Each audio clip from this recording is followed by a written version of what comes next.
ইন্ডিয়ার মাটিতে বা যখনই নিউজিল্যান্ডের ক্রাইসিস মুহূর্ত চলে তখন ডায়েল মিচেল জাস্ট জ্বলে ওঠে।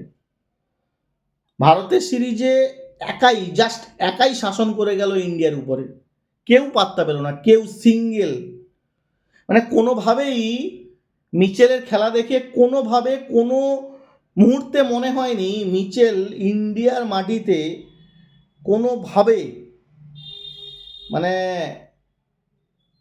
নিজে থেকে আউট না হতে চাইলে ইন্ডিয়ার টিম আউট করে দিতে পারে এই সিচুয়েশন ক্রিয়েট হচ্ছে বলে। তার স্কোরই সেটা প্রমাণ করছে।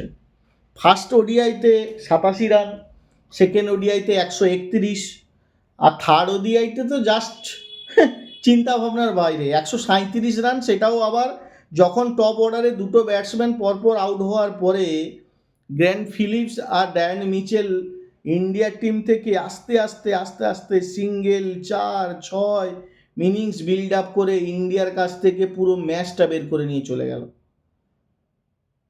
সিরিজের সর্বোচ্চ রান কিন্তু মিচেলের আন্ডারে, সঙ্গে সবথেকে বেশি সেঞ্চুরিও, 2খানা সেঞ্চুরি মেরেছে। দ্বিতীয় ওয়ানডে এবং সিরিজের লাস্ট ম্যাচে প্লেয়ার অফ দ্য ম্যাচের পাশাপাশি প্লেয়ার অফ দ্য টুর্নামেন্টও হয়েছে ডায়েল মিচেল। ভারতের বোলারদেরকে ইঞ্চিতে মেপে দিয়েছে পুরো জল।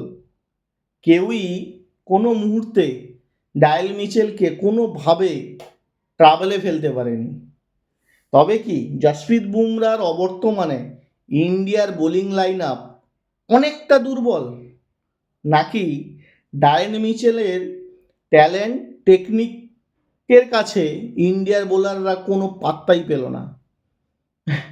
এটাই এখন দেখার যে টি20 ওয়ার্ল্ড কাপে ইন্ডিয়ার টিম কতটা সফল হতে পারে এই রকম প্লেয়ারদের এগেনস্টে।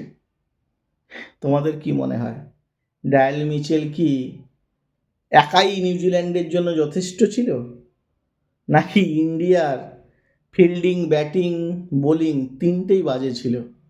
কমেন্টে জানাবে।